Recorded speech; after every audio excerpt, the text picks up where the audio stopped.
네, 여러분들 반갑습니다. 김정철입니다. 최근에 주시장에서 가장 역시 화두가 되고 있는 것은 패드의 정책일 것입니다. 우리가 한참 제롬 파웰이 비둘기의 목소리로 물가가 올라가더라도 이것은 일시적이다라는 얘기, 그 다음에 테이퍼링과 금리 인상은 별개의 문제다라는 그런 얘기들, 그런 모든 얘기가 나올 때 그래, 우리는 제롬 파웰 바라기, 항상 제롬 파웰 한쪽을 바라보면서 저 사람은 영원한 비둘기다라고 착각 아닌 착각을 한 적도 있을 겁니다. 항상 여러분께 그런 말씀이죠. 주가가 위로 올라갈 때는 조심할 것이 없는가 경고의 메시지를 찾고, 또 지금처럼 주가가 내려갈 때 여기서는 여러분들이 또 낙담할 때 여기서 또 주시장을 끌어올릴 수 있는 그 부분들은 없는가, 이 부분들을 찾는 게 저 같은 사람의 역할이 아닌가 싶습니다. 자, 이미 계속해서 저 이 방송을 열심히 봐주시는 찐팬분들께서는 제롬 파웰은 원래 뭐였다, 우리가 원래 매였다 이렇게 말씀드렸어요. 대표적인 것이 2018년도 12월 달 주가를 꼭 가서 보십시오라는 말씀도 드렸어요. 특히 그것이 다시 매의 모습으로 변신할 때가 그 변곡점이 어디였느냐 할 때는 바로 그 변곡점은 연임이 확인된 다음에 그 모습을 드러낼 것이다. 왜냐하면 제롬 파웰을 굉장히 지지했던 사람들이 누구였느냐, 바로 월가의 인물들이었기 때문에 그렇습니다. 사실 정치 내부적으로는 제롬 파웰을 비난하는 목소리가 굉장히 많았던 것을 아실 겁니다. 대표적으로 우리가 얘기하고 있는 상원 의원 같은 경우도 보시면 굉장히 안 좋게 얘기했던 사람들도 많이 있었죠. 하지만 그럼에도 불구하고 결국은 이번에 제롬 파웰이 다시 연임이 됐던 가장 기원은 이유는 뭘까요? 바로 그분들은 조 바이든의 지지율 하락과도 연결되어 있습니다. 다시 말씀해서 연준을 하여금 이제부터는 인플레이션 파이터로 싸워달라라는 것이 숨어 있었다라는 겁니다. 우리가 그 부분을 풀어야겠죠. 자, 그럼 과연 제롬 파웰은 또 영원한 매가 될까요? 그래서 오늘 준비해봤습니다. 지금 1월 달에 연준의 충격, 왜 충격이라고 얘기했냐면, 우리가 보통 어렸을 때 잘못하더라도요, 그럼 오늘 내가 들어가면 회출이 안 되는 맞겠구나. 근데 만약에 10대를 맞으면 어때요? 좀 억울한 면이 있죠. 우리가 시장에서 대비하고 있었던 것은 뭐냐면 테이퍼링, 가능해. 왜냐하면 이미 1,200억 달러씩 돈을 붓던 것을 작년에 150 달러씩 줄이고, 그 다음에 올해부터는 300억 달러씩 줄인다. 이거 우리가 각오하고 있었습니다. 금리 인상? 그래, 이것도 뭐 빨리 할 수도 있지. 근데 그것을 뛰어넘는 또 하나의 히든카드가 나와버렸습니다. 그게 뭐죠? 아마 처음 들었을 때 용어도 생소했을 것 같습니다. 여러분들은 네. 양적 긴축이라는 단어였었죠. 맨날 양쪽 하나 그러다가 양적 긴축. 그러니까 사람들이 헷갈려요. 무슨 얘기냐면 테이퍼링하고 이 양적 긴축을 헷갈려하고 혼동대합니다. 쉽게 하면 제가 많이 비유하지만, 여기 이렇게 세수대가 아니면 큰 함지가 있을 때 우리가 왜 아파트에서 가까다 그럴 때 있죠? 몇 시부터 물 안 나와요? 그러면 어떻게 합니까? 물 먼저 받아놔야죠. 물 받아놔야 되겠죠. 근데 이게 저는 어렸을 때 이 공동수도라는 거 아마 여러분 잘 보실 겁니다. 이 마을도 아닌데 공동수에서 물을 이렇게 큰 걸로 이렇게 틀어놓으면 이렇게 받아놓으면 거기서 떠가고 하던 것이 있었습니다. 그걸 콱 틀다가 이제 거의 차가면 어떻게 합니까? 수도꼭지 조금씩 줄이죠. 네. 그러니까 물은 계속 나오는데 줄이는 거, 이게 테이퍼링이잖아요. 근데 양적 긴축은 그게 아니라 받아놨던 물을 어떻게 하는 겁니까? 버켓으로 퍼가는 거죠. 줄여놓는 겁니다. 다시 말해서 유동성 축소입니다. 여기도 하나 찍고 가죠. 이렇게 이런 말씀 많이 드렸어요. 여러분들 자꾸만 금리 인상했을 때 이게 호재다라고 그러는데 절대 제발 그렇게 얘기하지 말아달라는 말씀 드렸어요. 금리 인상이 왜 호재입니까? 유동성을 빼는 게 왜 호재입니까? 지금도 장을 보십시오. 호재가 아니거든요. 다만 그 유동성을 축소했을 때, 금리 인상했을 때 만약에 그 뒷배경이 경기가 너무 좋아서 좀 오랫동안 가기 위해서 속도 조절에 의해서 약간 고삐를 준 거라면 그것은 재료일 뿐이지 자체만 놓고서는 악재다라는 말씀이었어요. 그래서 이번에 충격파는 한 가지만 알고 갑시다. 양적 긴축이다. 돈을 빼나가고 유동성을 축소하는 부분이다라는 겁니다. 그러면 그동안의 주장을 떠받쳤던 것이 뭐가 떠받쳤냐면 2020년 3월 이후에 금리를 제로금리로 가면서 경기는 나쁜데도 떠받쳤던 것은 뭐가 떠받친 겁니까? 유동성. 저희는 편하게, 오늘 우리 시광생들도 아침에 유튜브에 켤 텐데 우리는 딱 두 글자로 이해하기 쉽게, 유동성 저희는 그렇게 표현하지 않습니다. 돈빨. 여성은 화장빨, 우리는 돈빨로 해서 시장을 끌어당긴다. 근데 이 돈으로 끄집어 당겼던 얘를 유동성을 축소해 보니까 이 빈자리를 뭐가 메꿔줘야 되죠? 아까 주가를 움직인 변수 중에는 금리 변수 말고 중요한 메가톤급의 변수가 있죠. 바로 그것이 1월 달을 보자고 그렇게 했던 실적의 변수가 그걸 커버해줘야 됩니다. 그렇게 강하진 않지만 금요일에 그래도 삼성전자가 위로 올라왔습니다. 또 오늘은 뭐 전체로 빠졌지만 얼마 전에 마이크론 테크놀로지 올라왔습니다. 전부 다 무슨 빨입니까? 바로 경기빨이죠. 돈빨에서 경기빨로 넘어가는 그 과정이기 때문에 이러한 과정은 자연스럽게 나타나줘야 됩니다. 그래서 1월 달 연준의 충격파로 주가가 하락했습니다. 자, 그럼 여기서 이제 중요한 게 있습니다. 이번 주에 돌아오는 이번 주죠. 핵심 변수가 또 발표가 됩니다. 한번 이것으로 인해서 장은 더 뒤집어지든지 아니면 반전을 시도하든지 그게 중요합니다. 여전히 급락을 줄까 아니면 반전 줄까? 바로 그 변수가 놓여졌다는 겁니다. 자, 그러면 지금부터 먼저 팩트 체크부터 한번 해보도록 하겠습니다. 자, 첫 번째 팩트 체크 이 부분입니다. 자, 지금 첫 번째 팩트 체크 이 부분을 보면 이거 지금 제가 사실 이 두 개의 그림을 같이 해놓은 보기 좋게 이렇게 나눴는데 아마 우리 PPT 작업하는 분께서 요거 따로 나눠놨네요. 뭐 하지만 연결 강의를 한번 들어가 보도록 하겠습니다. 자, 요거부터 먼저 보도록 하겠습니다. 여기 보면 미국이 기준금리를 갖다가 제로금리나 제로금리 가까이 있었을 때 금리 올렸을 때 과연 주가가 어떻게 움직였느냐. 지금 우리가 두려워하는 게 지금 금리가 제로금리죠. 네. 제로금리에서 만약에 미국이 금리를 올려버리면 시장은 어떤 그 현상이 좌우하게 됐을까? 소위 텐트럼 현상이 어떻게 왔을까? 근데 역대 우리가 제로금리가 있었을 때가 언제냐면 딱 3번 있었습니다. 일단 첫 번째 그 역사부터 한번 가보죠. 여기 지금 한번 보시죠. 여기 한번 보면은 여기 기준금리가 여기 6.5 라인에 놓여져 있었죠. 네. 기준금리가 6.5 라인에 있다가 여기 보시면 IT 버블 이게 언제냐면 2000년도에 IT 버블이 터졌고요. 2001년도에 그 유명한 뉴욕의 트윈타워가 무너졌을 때가 있었죠. 9.11. 바로 9.11 테러가 있었죠. 이때 모두 것이 다 폭락해버립니다. IT 버블도 터져버리고 9.11 테러도 버리고. 그래서 금리가 얼마로 들어오냐. 거의 제로에 가까운 1%대 들어오죠. 근데 여기서 한번 보시죠. 여기 지금 중간에 보시면은 여기에 금리를 첫 번째 올릴 때가 있었겠죠. 쭉 올라가면서 네. 금리 올렸을 때가 있었습니다. 이때가 언제냐면 여기 2004년도 6월부터 2006년도 6월까지 무려 금리를 놀라지 마십시오. 17번 올렸습니다. 그러니까 무슨 회의가 있을 때마다 금리를 계속해서 올렸던 겁니다. 근데 여기 이렇게 올렸을 때 주가를 잠깐 보도록 하겠습니다. 바로 여기 보시죠. 바로 여기 2004년 6월 달에 여기입니다. 금리를 올렸는데 주가 어떻게 됐나요? 요거 바로 이게 월봉인데요. 바로 그 다음 달에 충격을 받았지만 무탈하게 위로 올라가는 모습을 줬죠. 그래서 첫 번째 지금 금리가 제로금리 상태에서 금리 올렸을 때 팩트 체크. 야, 과거에 미국은 어땠지? 위로 올라갔구나. 그다음에 두 번째 여기입니다. 여기 구간을 보면 바로 이때는 제니 앨런이 있을 때죠. 이때 뭐가 터집니까? 글로벌 금융 위기가 터지죠. 그래서 쭉 빠질 때 금리가 또다시 어디에 들어옵니까? 바로 제로 금리에 들어오게 됩니다. 계속해서 끌고 가다가 처음으로 2015년도 12월 달에 금리 올렸을 때 얘가 밑으로 훅 빠져나가는 상황이 보이죠.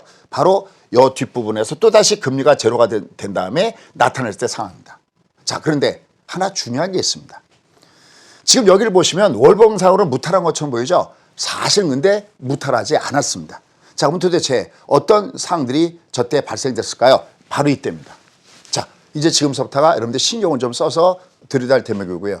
저도 앞으로 여기에다가 비중을 둬서 저희 수강생이나 여러분께 그래도 좋은 어드바이스를 하려고 이 시장을 다시 한번 보고 있습니다. 바로 이때입니다. 이때 제니 앨런이 그러니까 2008년도 금융위기 이후에 처음으로 금리 올렸을 텐데 이때 한번 보시죠. 이때 신고는 어때요? 충격이 있었어요? 없어요? 실제로? 있었습니다. 있었습니다. 네. 선생님 그럼 조금 아까 미국의 금리가 제로금리거나 제로금리 상태에 있었다가 금리 올렸을 때 괜찮다고 하시지 않으셨습니까? 그다음에 뒤를 보십시오.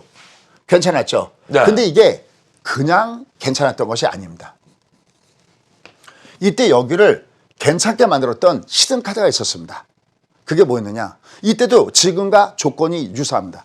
여러분들 지금 올해 이제는 올해네요. 올해 2022년도에 금리 몇 번 올리는데요, 미국이요? 3번 정도. 3번. 우리가 3, 2 이렇게 얘기하잖아요. 근데 바로 이때도 금리를 올렸는데 바로 그 다음 연도에 금리 몇 번 올린다고 이미 점도표 찍혔느냐? 3번 혹은 4번 정도 올린 거라고 똑같이 됐습니다. 그럼 장가 어떻게 될까요? 밑으로 폭삭 주저앉았습니다. 근데 여기서 패드의 저력이 나옵니다. 바로 이때 히든카드가 뭐였느냐? 항복선을 합니다. 누가? 패드가. 그러니까 만약에 우리가 요번에 금리를 미국이 올려서 미국 충격파를 받게 됐을 때 어떻게 될 것이냐 할 때는 짧게는 제가 이런 표현을 했어요. 이 앞에 다른 방송 출연해서 조금 요번 달은 조금 좀 조심해야 된다는 말을 하기가 조금 좀 가슴이 아파서 좀 장이 좀 거시게 합니다라는 표현을 했는데 이때 이렇게 쭉 내려가서 조금 거시게 하지만 이렇게 만약에 전체적으로 충격파를 줄 정도면 누가 바뀐다? 패드가 바뀌는 겁니다. 이번에 제롬 파웰이 비둘기의 모습에서 매의 모습을 변신했잖아요. 근데 또 영원한 매가 없습니다. 다시 매의 모습에서 비둘기로 바뀐다는 거죠. 뭐가 충격을 받았을 때? 시장이 충격을 받았을 때. 그럼 이제 우리가 이런 생각을 해요. 선생님, 그런데 제롬 파웰이 이번에 어떻게 보면 사실은 느낌은 좀 배신받은 느낌이잖아요. 그렇게 비둘기 999에서 비둘기인 줄 알고 열심히 지원하고 아마 여러분들도 야 제롬 파웰이 이번에 연임돼야 된다고 그랬는데 막 바뀌자마자 말이 확 바뀌는 거죠.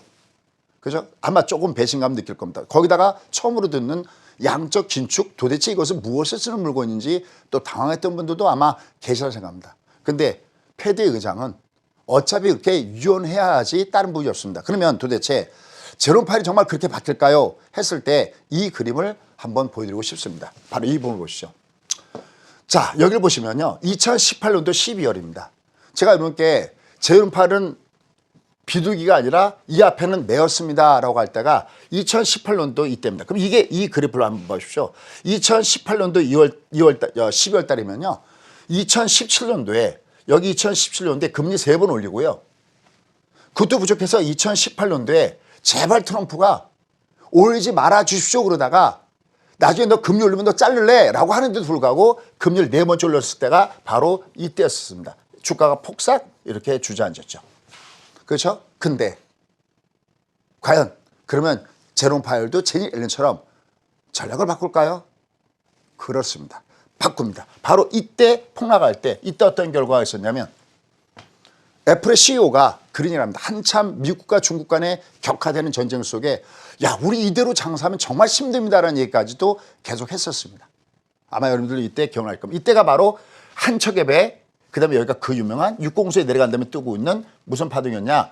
바로 M파동이었기 때문에 그렇습니다. 근데 2018년도 이후에 다음에 사이클 한번 보십시오. 금리를 어떻게 했습니까? 내렸습니다. 그러니까 문제가 터지자마자 곧바로 금리를 내려서 주가를 어떻게 됐습니까? 위로 올라가는 모습을 보였죠. 자, 그럼 다시 한번 앞으로 돌아가도록 하겠습니다. 금리를 올려 밑으로 주가가 폭삭. 이걸 가만 놔둘 리가 없습니다. 언제든지 연준은 뒤집어 얘기하면 시장이 어지러워지면 물론 그 어지럽다는 것이 주가를 관련한다는 개념은 아닙니다. 특히 지금 미국은 11월 달에 뭐가 있느냐? 중간 선거가 놓여져 있습니다. 하원은 임기가 2년이기 때문에 싹 바꿔버리고요. 상원 6년이니까 3분의 1이 바뀌어버립니다. 근데 지금 조 바이든의 지지율 어떻습니까? 바닥을 치고 있습니다. 그 바닥을 치고 있는 가장 중요한 원인을 두 가지만 꼽으라면 하나는 하는 게 없었다. 그나마 쉬었다가 하는 짓거리가 뭐라고 판단하는 사람들은 아프가니스탄의 철군이 매끄럽지 못했다. 이게 정치적으로 굉장히 타격을 받았고요. 두 번째, 호주머니에 있는 돈을 갖고 돈을 쓰려고 나가 보니까 물가가 너무 치솟고 있는 거죠. 왜? 돈을 워낙 많이 풀었기 때문에. 그래서 지금 가장 큰 전제는 뭐냐? 바로 인플레이션 화이터가 바로 패드가 돼주기를 원하면서 거꾸로 이번에는 제롬 파웰을 임명한 겁니다. 그래서 당분간 연준은 인플레이션 파이터의 모습, 과거에 지난 1970년대 모습 기억하시죠? 73년도와 79년도에 석유 파동으로 인해서 금리를 똑같이 그때도 그러고 보니까 폴 볼커가 했을 때 금리가 그때 17번이라는 개념보다는 금리를 17%대까지 올렸던 역사적인 때가 있었습니다. 금리 올리면 어차피 인플레는 잡히니까요. 결국은 현재 주가가 하락하는 가장 큰 원인은 패드가 다시 인플레이션 파이터로 돌아간 느낌을 시장에 뿌려주고 있기 때문에 그렇고 그렇게 돼야 뭔가가 안정적인 모습을 주겠죠. 특히 공급망 문제가 일단 상반기까지는 지속될 가능성이 없다는 것이 결국 그런 모습을 보여줄 거라는 겁니다. 하지만 그렇게 됐을 때 결국 연준 의장은 제니 옐런도 가만히 안 있었고 실제로 여기 보면 그렇게 금리 올리지 말는데도 올렸지만 결국 그 다음에 연준은 다시 어떻게 돌아갔다? 매서 비둘기 모습으로 돌아갔다라는 것을 우리가 팩트체크로 그럴 수 있구나라는 걸 알고 계셔야 된다라는 겁니다. 자, 그러면 이제 지금부터 올해 얘기를 한번 해보도록 하겠습니다. 그러면 도대체 올해 어떻게 될 것이냐. 아까 우리 친구도 얘기했지만 주가라고 하는 것은 경기와 금리와 심리거든요. 근데 심리는 맨 끝에 서브에서 하는 거고 가장 메인은 결국은 경기와 금리입니다. 이게 세 숫자 이렇게 있을 때 지난 2020년도에는 경기가 찬물이었죠. 야, 이거 코로나19 문제 때문에 경기가 안 좋을 텐데 하고 경기가 찬물이었어요. 하지만 그때 금리가 제로금리가 들어가고 양적 완화가 시행되고 회사지까지 사주고 그냥 갖다가 돈을 쓸어 넣는 바람에 뭐가 뜨거운 역할을 해줬느냐. 바로 금리가 낮아지면서 전체 합의 플러스가 나오니까 주가가 올라갔던 부분이 있었거든요. 근데 이제는 금리가 더운 물이 아니라 무슨 물로 바뀐다는 겁니까? 차가운 물로 얘가 찬물로 바뀐다는 거잖아요. 그럼 뭐가 더운 물 역할을 해줘야 됩니까? 경기. 그렇죠. 어렵지 않잖아요. 그냥 그림 보듯이 경기가 좋아져야 되잖아요. 그래서 미국에서도 실제로 지금은 다시 전부 다들 좀 내려가는 모습을 주고 있지만 마이크론 테크놀로지사도 그랬었고 얼마 전에 애플, 테슬라 같은 경우도 이거 공급망 문제도 실적이 좋았네 그래서 올라갔고요.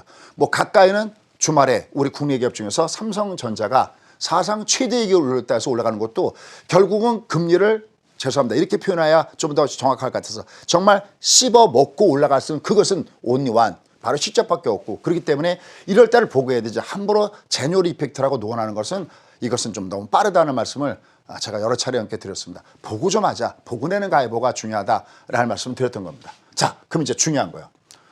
그럼 일단 먼저 미국을 가보자고요. 그럼 미국의 현재 2021년도에 성장률이 쭉 나왔습니다. 평균 얼마를 찍고 있습니까? 5.5. 5.5를 찍고 있죠. 특히 어디가 중요하냐면 미 연준이 올해 그러니까 이제 지난해죠. 작년에 경제 성장률을 5.5 정도를 보고 있습니다. 그런데 이제 중요한 건 올해잖아요. 올해 얼마를 보고 있느냐? 연준이 얼마를 보고 있습니까? 4.0. 4.0. 아마 그러면 여러분들은 보시다가 고개를 뚝 떨굴 수 있습니다. 그러나 조선말은 끝까지 들어봐야 합니다. 이건 좀 떨어졌잖아요. 우리가 사실은 4% 성장도 엄청난 거죠. 이런 커다란 이 미국이 이렇게 4% 정도 간다는 거죠. 근데 아까 얘기했죠. 나머지 부분들을 같이 봐줘야 된다는 겁니다. 그래서 준비해봤습니다. 한번 보시죠. 이 뒷장입니다. 2021년도에 5.5로 가다가 올해는 4.0으로 떨어지잖아요. 네. 근데 하나 다행스러운 것이 있습니다. 바로 옆에서 보시면 PCE, 물가죠. 그죠? 가장 연준에서 우리가 보통 물가 얘기할 때 CPI, 소비자 물가를 보기도 하고 하지만 연준에서 가장 중요하게 보는 것은 PCE잖아요. 그런데 이게 2021년도에 경제 성장률을 5.5로 봤을 때 이게 얼마 정도였습니까? 평균 5.3 정도로 보고 있습니다. 그러니까 거의 비슷했었죠. 근데 올해 어떻게 된대요? 2컴마대로 내려온다고 그러죠. 그럼 어떻게 됩니까? 경제 성장률이 물론 우리가 왜 이렇게 보면 되겠습니다. 우리가 시험을 봤을 때 보통 때 90점 맞았어요. 근데 90점 맞던 학생이 80점 맞았어요. 그럼 부모님들이 야, 너 왜 성적이 이렇게 떨어졌어? 80점. 근데 똑같이 그 누구가 90점 맞았던 학생이 80점이 아니라 이 학생이 70점 맞았으면 잘한 거죠. 상대 비교라는 것이 필요합니다. 그러니까 경제 성장률은 올해 4.0으로 떨어지는데 그래? 근데 사실 이게 정상화되어가는 순서입니다. 이게 낮은 게 아니거든요. 이게 너무나 높았던 거죠. 이게 비정상이지 이게 낮아지는 게 아니거든요. 근데 이거보다 더 안정을 찾아가는 것은 뭐냐면 물가가 안정을 찾아가고 있습니다. 그래서 미국에서 가장 유명한 전략가 중에 한 사람 톰 리가 어떤 얘기합니까? 상반기는 여전히 인플레이션이 시장을 지배할 수도 있는데 공급망 문제 때문에 굿즈로 인해서 물가 상승이 높아졌지 서비스 때문에 물가 상승이 높아진 건 아니다. 그래서 상반기 좀 어렵지만 하반기 좀 풀릴 수 있다라고 하잖아요. 결국 이게 그대로 반영돼서 내려가고 있습니다. 다만 한 가지 부담스러운 것이 있습니다. 그게 뭐냐? 덤불의 역할을 해줬던 소위 얘기하는 금리 사이클이 제로금리에서 올해 금리 몇 번 올린대요. 한 3번 정도는 위로 올린다고 하잖아요. 그러니까 이게 조금 올라가는 것이 조금 깨어뜨갑니다. 대신 얘를 이것이 잡아먹어야 되는데 하나 더 중요한 게 있습니다. 여기 한번 보시죠. 물가하고 금리하고 보면 어느 게 더 높아요? 물가가 더 높죠. 우리가 금리 그럴 때 그냥 숫자상의 금리, 명목금리 있죠. 만약에 우리가 은행에서 1%의 이자돈을 받는데 만약에 물가가 5% 올랐으면 이건 마이너스 금리죠.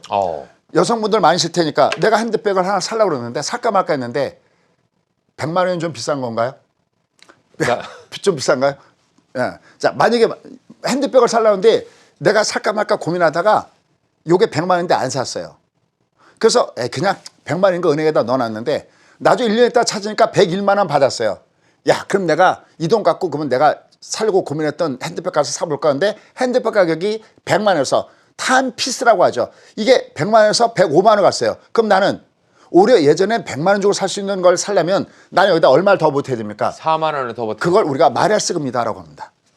그러면 나는 돈을 은행에다 넣겠습니까? 아니면 어디다가 투자하겠습니까? 어디다 투자하겠죠. 즉 무슨 얘기를 주냐면 올해 물론 시장은 지금 요번 달은 어렵죠. 왜? 발해 방향이 아래니까 어려운데 그러면 전체적으로 어차피 우리가 빅픽처를 보고 가야 되는 거니까 그럼 예를 두 개를 봤을 때는 이 금리가 높은 거보다는 이 물가가 높은 게 여전히 힘들죠. 그럼 우리는 이 금리가 얼마 정도 가면 조금 위험할까요? 여기랑 비슷한 몇 프로대 진입 근처 가면 2%대. 2%대 근처 가면 그때 우리는 조심해야 됩니다. 근데 아직은 이게 내려왔기 때문에 마이너스 금리 현상이 계속될 가능성이 있기 때문에 올해 시장을 봤을 때 전체적으로는 물론 작년보다 더 좋지는 않겠지만 그래도 올해도 여전히 뭐의 메리트는 살아있다고 봐야 되느냐? 주시장의 메리트는 있다고 봐야 됩니다. 다만 이제 그쪽으로 좀 더 들어가서 디테일하게 조금씩 봐야 됩니다. 사실 그래서 주가 이렇게 좀 위에서부터 꺾어주는 거 보고 저희 수강생은 사실은 조금 SQQQ라고 있습니다. 그러니까 인버스죠. QQQ의 인버스. 이걸 살짝 섞어갖고 살짝 해질 해나가면서 조절해야 됩니다. 하지만 어차피 꼴대는 우상향에 있다는 것을 이게 보여주고 있습니다. 그럼 우리는 체크 포인트는 뭘까요? 이 변수들이 즉 무슨냐면 경제 성장률의 이 변수와 그다음에 PC의 이 변수와 그다음에 물가의 변수가 어느 지점에서 누가 우세한가를 따져보는 것이 우리가 해야 될 일입니다. 자, 그러면 어떻게 얘를 받느냐? 점도표입니다. 주식 금리는 언제 정도 2%대 갈까? 여기죠. 2%대. 네. 그죠? 올해가 몇 년도죠? 22년. 22년도죠. 올해가 22년도. 아직까지 여기보다 어디에 있습니까? 아래에 있습니다. 언더에 있습니다. 그러니까 올해는 그나마 뭐라고 표현할까요? 약간 물 밑에 내려갔다가도 잠깐 물 위에 올라가는 이렇게 뭐랄까 이렇게 데코보코 이런 현상은 여전히 기대되는 그런 구간에 있다. 앞에 데이터가 그렇다. 근데 어디부터는 좀 조심해야 되느냐? 2023, 24. 저희가 항상 저희 그 수강생한테 그런 얘기 많이 했어요. 여러분 열심히 돈 벌어갖고 2023년도나 2024년도에는 돈 벌어서 강남 가자. 왜 노래도 있죠. 뭐 서울가 살자 그런 거였는데 뭐 특정한 부분은 아닙니다. 여러분들 오해하지 마시고요. 그냥 강의를 재밌게 하기 위해서 한 거니까. 실제로 저희가 2020년도에 한참 부자 돼서 만납시다 그럴 때 여러분들 미국 시장이 위험한 건 한 2023년도, 2024년도에 위험합니다. 이거 팩트 체크입니다. 근데 실제적으로 전도표가 여기에 나와 있습니다. 그러니까 얘는 조금 위험한 게 2023년도부터는 우리가 조금은 긴장을 해야 될 거라고 보고 있습니다. 그렇다고 지금이 무조건 괜찮다는 건 아니죠. 왜냐하면 이런 게 있잖아요. 제로에 있다가 그러니까 무슨냐면 금리가 1%에 있다가 뭐 조금 더 올라갔다. 이건 뭐 올라가더라도 좀 저기 하지만 제로였다가 왜 무료였다가 돈 내고 입장을 하면 이거 좀 그러죠. 그런 부분에서는 조금 좀 부담이 있다. 이걸 보면 패디의 점도표상을 보면 2023년부터는 조금 조심해야 되는구나. 그래서 올해 뭐 무조건 괜찮다는 개념이 아니라 제로에 있다가 올리면 얘가 어떻게 되는지 보자. 아까처럼 쇼크가 오는지 2015년 12월처럼 쇼크가 와서 패드가 다시 나서야 되는지 충분히 커버가 되는지 그걸 오로지 뭐만 그렇죠. 기업의 실적만이 그걸 대변한다. 자, 그러면 또다시 이제 지금부터는 저 얘기를 하도록 하겠습니다. 양쪽의 비교를 한번 해보시기 바랍니다. 자, 그럼 이번에는 항상 다각도로 봐야 되는 거요. 데이터만 갖고 보는 게 아니라 아까 얘기했죠. 예측가 되는데 그럼 지금 시세는 어딜 향하고 있는가 그걸 봐야 됩니다. 그럼 장이 꺾어질 때 항상 모양을 보시죠. 여기가 안전 그물인데 여기가 넓어지는 소위 이름하여 통통 펭귄이죠. 배가 나와 있잖아요. 통통 펭귄. 영양분이 나와 있고 이게 내려가면 받쳐주잖아요. 근데 얘가 좁아질 때가 위험하거든요. 근데 지금의 위치를 보십시오. 얘 여전히 어때요? 오늘 제가 중간에 밤에 아직도 두팅이라 1시 30분 데이터인가 그럴 텐데 이게 여전히 얘는 밑에가 어떻습니까? 통통합니다. 여전히 지방이 남아있죠. 얘가 내려오더라도 카바할 수 있는 부분이 있죠. 그렇기 때문에 현재 흐름 봤을 때 단기적인 흐름은 조정한다 그래도 요번에 내려간 걸로 인해서 이게 장이 꺾어지는 않는다는 거죠. 자, 그럼 이번엔 다른 각도로 보도록 하겠습니다. 자, 이건 조금 더 먼저 오는 겁니다. 여기 지금 모양을 보시면 얘가 꺾어질 때 이게 올라가는 게 롱이죠. 롱, 네. 숏, 롱, 숏. 근데 여기서 다 달라지죠. 음봉을 어. 때렸는데 이 음봉이 앞에보다 높아지는 음봉이었는데 여기부터는 여기가 처음으로 낮아지는 음봉이죠. 이걸 뭐라고 하냐? 낮아진다. 로우. 그래서 로우 캔들이라고 합니다. 요게 나오면 조심해야 됩니다. 요거랑 똑같은 게 제가 얼마 전에 과분하게도 여러분께 좀 과한 대접을 받았는데 정 앵커가 진행하는 그 유튜브에 매수자들 네. 너무 감사합니다. 혹시 이 방송 보고 계신지 모르겠는데 열렬히 환영해 주셨고 너무 그때 감사했었습니다. 그때도 제가 이 말씀 드렸는데 로우 캔들이거든요. 근데 지금 얘를 보십시오. 지금이죠. 얘가 지금 조정받을 때 얘는 로우예요? 아직까지 하이예요? 아직까지는 하이죠. 하이입니다. 그러니까 얘가 이렇게 끝나지는 않는다는 거죠. 미국의 역사상 아까도 했지만 제로금리 상태에서 금리를 올렸다고 해서 자기 끝난 역사는 없었으며 만약에 그렇게 끝나려면 이미 얘가 그 조짐을 받고 벌써 모든 동물들이 화살이 날 것 같으면 다들 도망가잖아요. 그러면 스마트머니가 도망가야 되는데 아직 현재 상황을 보면 스마트머니가 더 도망가지 못했다. 이거 갖고 도망갈 수도 없습니다. 이거 하나 갖고는 절대 도망 못 갑니다. 여기 가만히 보시죠. 여기를 보시면요. 여러 차례 왔다 갔다 하면서 도망갈 찬스를 주고 가지 그냥 도망간 적은 없다. 역사상. 그 때문에 아직 미국 주가의 흐름은 차트상으로 보더라도 얘가 여전히 괜찮다는 겁니다. 자, 그럼 이제 우리나라 시장을 덧보셔서 하겠습니다. 소위 그러면 우리는 어떨까요? 자, 근데 이게 항상 여러 차례 말씀을 이게 항상 맞는 건 아니지만 미국과 미국이 아닌 나라들이 올해 주가가 어떻게 될 것이냐 했을 때 약간 현재 나오는 것은 디커플링 현상으로 보고 있습니다. 그럼 여기 보시면 S&P 500의 지수가 여기를 보고 있는 거죠. 그죠? 그런데 여기 보시면 기타 전 세계 증시나 아니면 신흥 증시의 국가를 보면 미국보다는 어떻게 돼 있습니까? 어쨌든 아래 놓여 있죠. 그러니까 이게 미국이 좋다고 그래서 살았다고 해서 우리가 다 괜찮은 건 아닙니다. 왜냐하면 미국하고 우리하고의 조건도 다 다르기 때문에 또 실적들도 다 다르기 때문에 똑같지는 않습니다. 다만 만약에 여기다가 요 느끼셨죠? 우리는 미국이 올라갈 때도 제대로 못 갔었어요. 근데 만약에 미국이 내려가 버리면 우리는 더 심각해지는 거죠. 그런 측면을 봤을 때 그나마 미국이 살아있는 것이 좀 다행이다. 대신 우리나라 시장은 혹은 이머징 마켓 시장 쪽은 좀 보자. 특히 최근에 달러가 강하죠. 네. 여러분들 지난 12월 말일자로 지난 2020년도에 코로나19 사태 때문에 터졌을 때 굉장히 달러가 환율 위험했을 때 우리나라하고 미국하고 뭘 맺었습니까? 통화 수합을 맺었었죠. 그게 어떻게 됐어요? 그게 이제 끝났죠. 네. 우리는 종료가 되고 우리 뭐 터키랑 맺었다고 그러는데 글쎄요. 터키랑 맺었고 우리가 무슨 일이 일지 모르겠지만 어쨌든 미국과 그게 끝난 상태 속에서 미국의 정책이 굉장히 강공으로 매의 모습으로 변신되니까 이런 모습들도 같이 우리가 염두에 두면서 매매 전략을 구사해야 된다라는 판단입니다. 그래서 여전히 미국의 선물지수 기준 봤을 때 얘는 아직까지는 외봉입니다. 그럼 자 이제 아까 제가 투 트랙 전략을 얘기했잖아요. 그게 뭐냐? 자 그럼 제가 우리 친구랑 같이 한번 해보겠습니다. 친구, 요번 달에가 지금 무슨 봉입니까? 음봉입니다. 음봉이죠. 그럼 음봉이면 저희가 요새 이런 기억을 합니다. 요번 달에는 좋아요, 나빠요? 안 좋죠. 요번 달은 안 좋습니다. 좀 거시게 합니다. 그런데 요건 투트랙이 뭐냐면 단기적으로 요번에는 발의 방향이 아랫단에 놓여졌기 때문에 요번 달에는 조금 좀 거시게 합니다. 올라갈 때마다 매물 있고 올라갈 때마다 매물 있고 올라갈 때마다 매물이 있습니다. 저희도 미국을 하지만 저희 갖고 있는 종목의 거의 한 반 정도는 웬만하면 물량을 좀 정리되는 것도 바로 그런 부분입니다. 그런데 지금은 좀 거시기 한데 길게 볼까요? 길게 보면 얘는 아직까지 무슨 캔들로 되어있죠? 얘는 로우 캔들이 아직까지는 아닌 거죠. 밑에 색깔 보면 얘는 빨갛죠. 그러니까 색깔만 보시면 됩니다. 얘는 파란색. 요번 달은 조금 올라갈 때마다 매물은 바뀌었구나. 그런데 긴 입장으로 보면 얘가 이렇게 조정받았을 때 긴 입장으로 보면 얘는 여전히 괜찮은 거죠. 바로 투트랙의 전략이 단기적으로는 조금 좀 유의하자.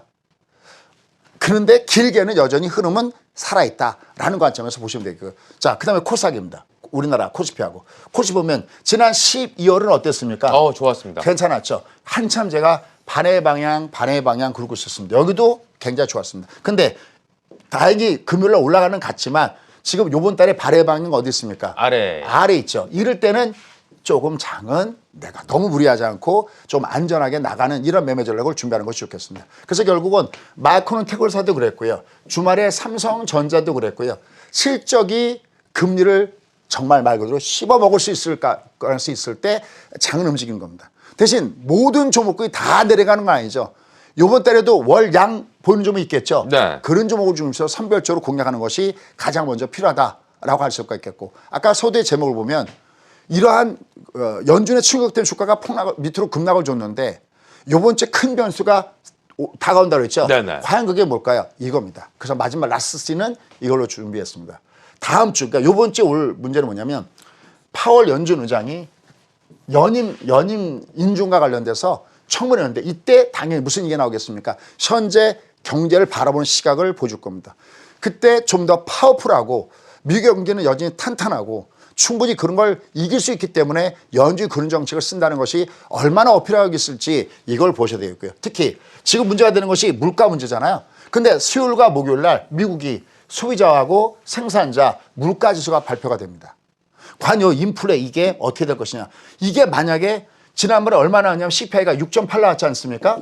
이게 지금 만약에 7을 확 돌파해버리면 장은 또 한번 뒤집어질 수도 있겠죠. 그러니까 얘가 나오기 전까지는 너무 무리하지 마시고요. 내려갔다 위로 올라갔다 왔다 갔다 할 때 약간 우선 익숙하려면서 얘를 지켜보면서 매물과 잡겠다. 다만 이번 달에는 밑으로 가는 발의 방향이 아래 있지만 큰 맥점은 여전히 살아있다는 점에서 보셔야 되겠고요.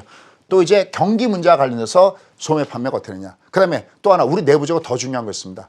우리 목요일 날 뭐 열려요? 금통이. 지금 금리 몇 프로에 와 있습니까? 작년에 금리 2번 올렸죠? 네. 그래서 지금 얼마 와 있어요? 1을 찍고 있죠? 근데 요번에 금리 어떻게 한대요? 전체적으로. 이건 여러분 좀 찾아오시기 바랍니다. 여기가 같이 우리가 맞물려 있습니다. 그러니까 이번 주에는 미국도 금융정책과 맞물려 있고 우리도 금통위와 같이 맞물려 있는데 이제 임기 끝나잖아요.